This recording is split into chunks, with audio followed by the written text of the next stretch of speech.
ஓம் ஸ்ரீராம ராம ராமேதி ரமே ராமே மனோரமே சகசிரநாம தத்துல்யம் ஸ்ரீராம நாம வராணனே. உலகம் யாவையும் தாமுழா வாக்கலும் நிலைபெறுத்தலும் நீக்கலும் நீங்களா அழகிலா விளையாட்டுடையார் அவர் தலைவர் அன்னவர் கேசரன் நாங்களே. எத்திர எத்திர ரகுநாத கீர்த்தனம் தத்திர தத்திர கிருத்தமாஸ்தகாஞ்சலிம் வாஷ்பவாரி பரிபூர்ணலோச்சனம் மாருதிம் நமது ராட்சசாந்தகம். அஞ்சிலே ஒன்று பெற்றான் அஞ்சிலே ஒன்றை தாவி அஞ்சிலே ஒன்று ஆறாக ஆரியர்க்காக ஏகி அஞ்சிலே ஒன்று பெற்ற அணங்கை கண்டு அயலாரூரில் அஞ்சிலே ஒன்றை வைத்தான் அவன் எம்மை அழித்துக் காப்பான். இன்னைக்கு நம்ம கம்பராமாயணத்துல பாலகாண்டத்துல திருஅவதார படலத்துல 96வது பாட்டு பார்க்க போறோம். முரசினம் கரங்கிட முத்த வெண்குடை விரசி மேல் நிழற்றிட வேந்தர் சூழ்த்தர அரசவை அடைந்துழி அயனும் நாணுற உரைசெறி முனிவன் தாழ்வணங்கி ஓங்கினான். இதுதான் பாட்டு. இப்ப பதம் பிரிச்சு பொருள் பார்க்கலாம்.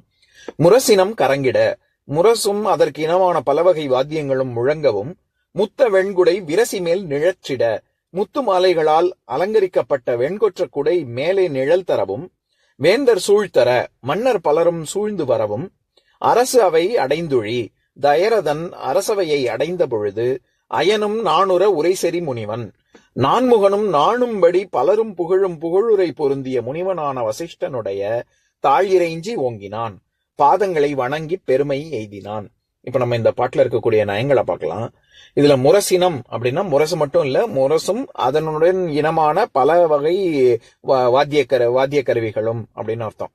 முரசினம் கரங்கிட அப்படின்னா கரங்குதல் அப்படின்னா முழங்குதல்னு அர்த்தம்.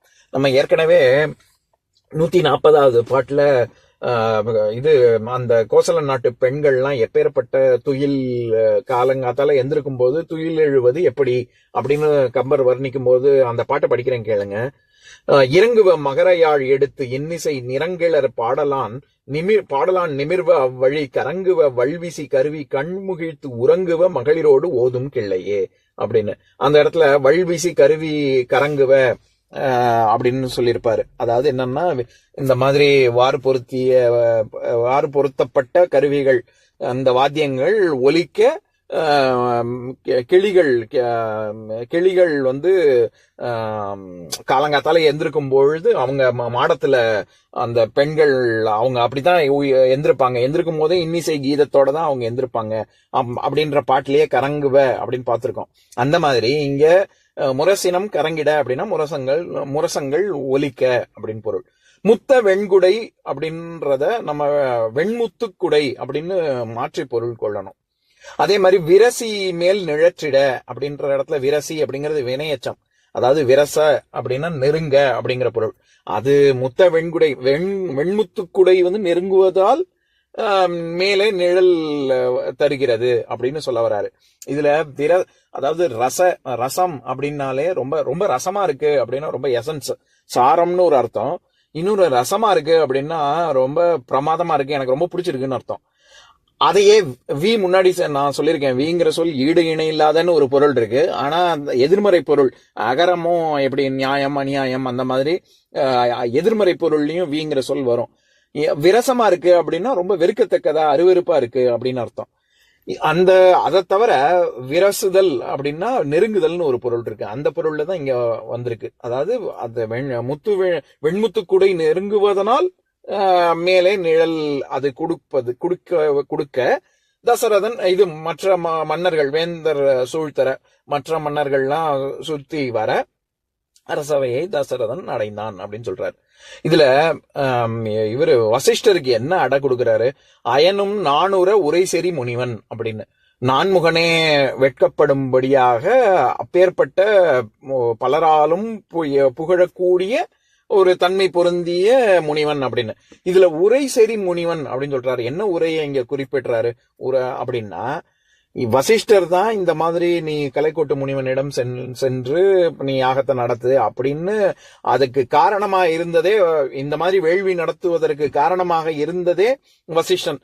அப்பேற்பட்ட வேள்வியை நடத்துன்னு சொன்ன உரை சொன்னதுனால உரை சேரி என செறிதல் அப்படின்னா ரொம்ப என்ன சொல்லணுமோ அந்த சொல்றது, அந்த மாதிரி செறிவோட இருக்கிறது, அறிவுச்செறிவு அப்படின்னு சொல்லுவாங்கல்ல, அந்த மாதிரி உரைச்செறிவு முனிவன்ட்ட வசிஷ்டர்கிட்ட இருந்தது. அதனால அயனும் நாணுற உரைசெறி முனிவன் அப்படின்னு சொல்றாரு. அடுத்தது தாழ் இறைஞ்சி ஓங்கினான் அப்படின்னா அவர் சென்று வணங்கினார் அப்படின்னு தானே சொல்லணும். ஆனா வணங்கி பெருமை எய்தினான், ஓங்கினான்னு சொல்றாரு. அது அவருடைய காலில் விழுவதனால, வசிஷ்டருடைய காலில் விழுவதனால மன்னன் இன்னும் பெருமை அடைகிறான், அப்படிங்கறதுனால ஓங்கினான் அப்படின்னு சொல்றாரு. இப்ப நான் பாட்டை இன்னொரு தடவை படிக்கிறேன், கேளுங்க. முரசினம் கரங்கிட முத்த வெண்குடை விரசி மேல் நிழற்றிட வேந்தர் சூழ்த்தர அரசவை அடைந்துழி அயனும் நானுர உரைசெறி முனிவன் தாழ்வணங்கி ஓங்கினான். இன்னொரு நாள் இன்னொரு பாட்டு பார்க்கலாம்.